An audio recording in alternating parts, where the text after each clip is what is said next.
Hello दोस्तों, कैसे हैं आप। आज की कहानी का नाम है राखी। 2 दिन से अर्चना कुछ उदास सी लग रही थी। रसोई में चाय बनाते बनाते अर्चना कहीं दूर शून्य में ताकने लगी और चाय उबल कर पतीले से बाहर गिरने लगी। तभी पति मानव ने तुरंत आकर गैस बंद किया और अर्चना का हाथ थाम कर बोले, अर्चना क्या हुआ है, कहाँ है ध्यान तुम्हारा, तबीयत तो ठीक है ना। अर्चना सब कपाई और गिरी हुई चाय को देखकर अचानक उसके आंसू निकल आए और बोली, मैं भी ना कुछ ठीक से नहीं करती। अरे अर्चना, चलो तुम मेरे साथ बाहर चलो, ये सब बाद में मैं कर दूंगा। ऐसा कहकर मानव ने अर्चना को सोफे में बिठाया। अब बताओ क्या हुआ, क्यों इतनी उदास और ये आंसू क्यों। बच्चे भी बता रहे थे कल भी तुम दोपहर को तुमने खाना नहीं खाया। मानव ने पत्नी के आंसू पोंछते हुए पूछा। अर्चना मानव के गले लग कर सुबक सुबक कर रोने लगी। वो बोली, मानव 2 दिन बाद राखी, 8 साल हो गए मानव, लेकिन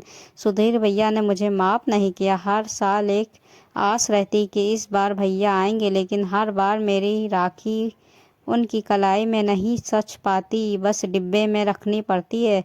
सुनहरे डिब्बे को लेकर आई और मानव को दिखाने लगी। अर्चना मेरी मानो, इस बार तुम चली जाओ वहाँ, मैं जानता हूँ वो नहीं आएंगे, हमारे प्रेम विवाह को स्वीकार नहीं करेंगे। उन्होंने तुम्हारे लिए मुझसे बेहतर लड़का देखा और तुमने उनकी और घर वालों की मर्जी के खिलाफ मुझसे शादी की। तुम ही सोचो वो कैसे भूल सकते हैं। तुम इस बार चली जाओ ना, मानव ने समझाया। मानव, जब मम्मी पापा ने हमें अपना लिया था तो भाई क्यों नहीं अपना सकते। ऐसा भी क्या गुस्सा। और रहा सवाल मेरे जाने का, तो जहाँ तुम्हारा मान ना हो वहाँ मैं क्यों जाऊँ। जब वो हमें सम्मान से बुलाएंगे तब मैं जब हम ही जाएंगे। ऐसा कहकर अर्चना ने उस डिब्बे को वापस रख दिया और रसोई में चली गई। मानो सोच में पड़ गया कि क्या किया जाए। राखी के एक दिन पहले बच्चे तैयारी में लग गए। बेटी रोशनी अपने भाई के प्रतीक के लिए सुंदर सी राखी ले आई। भाई ने भी अपनी बचत के पैसे से एक छोटा सा पर्स अपनी बहन के लिए खरीद लिया। मानो कि कोई बहन नहीं थी, लेकिन बच्चों के साथ वो भी उनकी तैयारी में साथ दे रहा था। अर्चना का मन बेचैन था। हर साल उसका यही हाल होता। कितनी बार फ़ोन देखती, घर के गेट पर हुई हर दस्तक पर दौड़ती जाती, घंटों तक कि अपनी खरीदी हुई राखी को देखती और फिर ईश्वर के पास बैठकर अपना दुख सुनाकर राखी को डिब्बे में रख देती।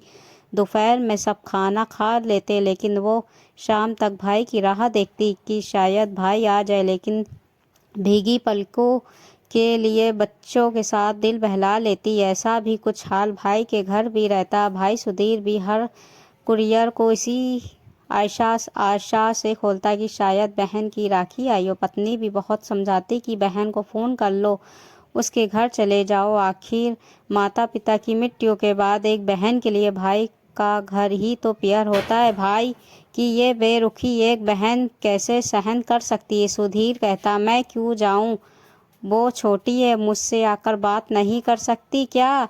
उसे भाई की चिंता तक नहीं। मानव के प्यार में अंधी होकर उसने भाई से रिश्ता तोड़ लिया। एक बार आकर कह देती कि भाई गुस्सा छोड़ दो, तो मैं क्या उसे माफ़ नहीं कर देता। उसे मेरी ज़रूरत नहीं तो मुझे भी नहीं। मेरी कलाई सुनी रहे, कैसे बर्दाश्त होता है उससे। मैं तो अपने फ़र्ज से कभी नहीं चूका। देखो हर साल उसके लिए उपहार लाता हूँ, इस बार तो वो आएगी या राखी भेजेगी, लेकिन सब बेकार। सुधीर का मन भी बहुत उदास था। आज राखी का दिन था। प्रतीक के हाथ में बहन ने राखी बांध दी। मानव बोला, क्यों ना हम लोनावाला चले। अर्चना, तुम्हारा दिल बहल जाएगा और बच्चों का भी अच्छा लगेगा। बच्चे खुशी से उछल पड़े और बोले, मम्मी प्लीज़ हाँ कहना, मना मत करना। बच्चों के सामने अर्चना भी मना ना कर पाई और सब लोनावाले के लिए निकलने के लिए तैयार हो गए। पुणे से लोनावाली की दूरी करीब 1.5 घंटे की ही थी। अर्चना खिड़की दरवाजे बंद कर जाने के लिए तैयार थी। अपने मंदिर में सर झुकाकर प्रार्थना की और घर के दरवाजे पर ताला लगाकर वो भी कार में बैठ गई। करीब 2 घंटे में वो एक अच्छे से रिसोर्ट में पहुंच गए। बहुत सुंदर कमरा था, बड़ा सा स्विमिंग पूल था, बड़े बड़े पेड़, फूलों से सजा हुआ बगीचा, सब कुछ बहुत ही सुंदर। बच्चे अपनी सेल्फी लेने में व्यस्त हो गए और मानो फ़ोन पर बात कर रहा था। दोपहर के 2 बज गए थे। रिसॉर्ट के डाइनिंग रूम में खाना लग चुका था। राखी के पर्व को ध्यान में रखकर ट्रेडिशन खाना सर्व किया गया था। बच्चे तो खीर पूरी देखकर खुश हो गए, साथ ही मूंग दाल का हलवा भी थे। राखी के गीत धीमे धीमे चल रहे थे। मानव और चना कुर्सी पर बैठे थे। बच्चे अपनी पसंदीदा खाने को अपनी प्लेट पर रख रहे थे। वेटर उनकी मदद कर रहा था। चना का उदास चेहरा देख मानव बोला, अरे यहाँ हम एंजॉय करना है और तुम दुखी हो, ऐसा मत करो, खुश रहो ना। बेटे ने पापा से कहा, पापा आपका फ़ोन दीजिए ना, एक अच्छी सी फ़ोटो खींचता हूँ। मानव ने अपना फ़ोन दिया। बेटा बोला, सब स्माइल कीजिए। उसने तस्वीर खींची और मम्मी को दिखाते हुए बोला, मम्मी देखो कितनी अच्छी पिक है, बस ये अंकल बीच में आ गए। अर्चना ने तस्वीर देखी और देखते ही रह गई। हड़बड़ा कर खड़ी होकर पीछे देखा तो उसकी आंखें फिर से आंसुओं से भर गई, लेकिन इस बार ये आंसू खुशी के थे। बेटी बोली, मम्मी क्यों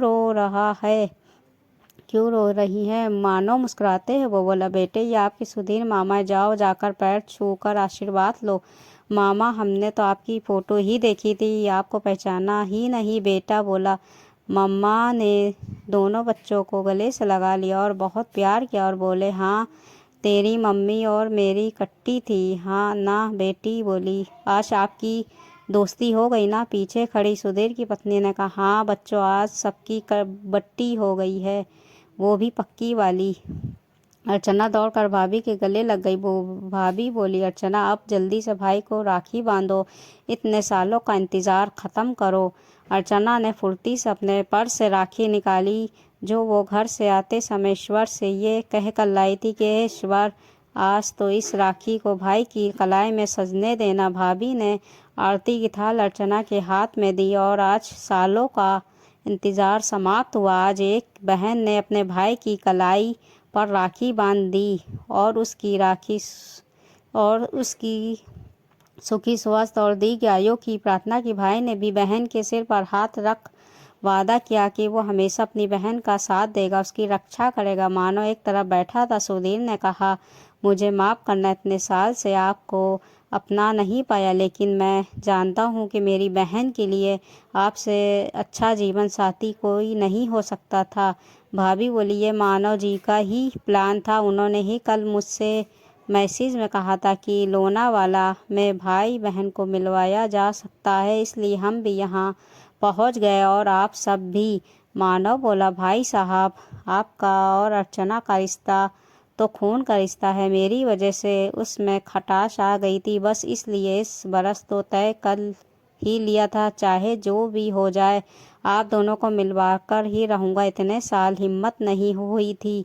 मैं जानता था कि एक बार आप लोग आमने सामने आ गए फिर किसी को कुछ नहीं करना पड़ेगा। अर्चना को मानव पर गर्व हो रहा था। आज राखी के दिन भाई बहन के बीच की दूरी मिट गई। सुधीर की पत्नी एक बड़ा सा बॉक्स लेकर आई और बोली, सुधीर ये दीजिए, अपनी बहन को सारे तोहफे दे दीजिए जो आपने इतने साल से खरीद कर रखे हैं।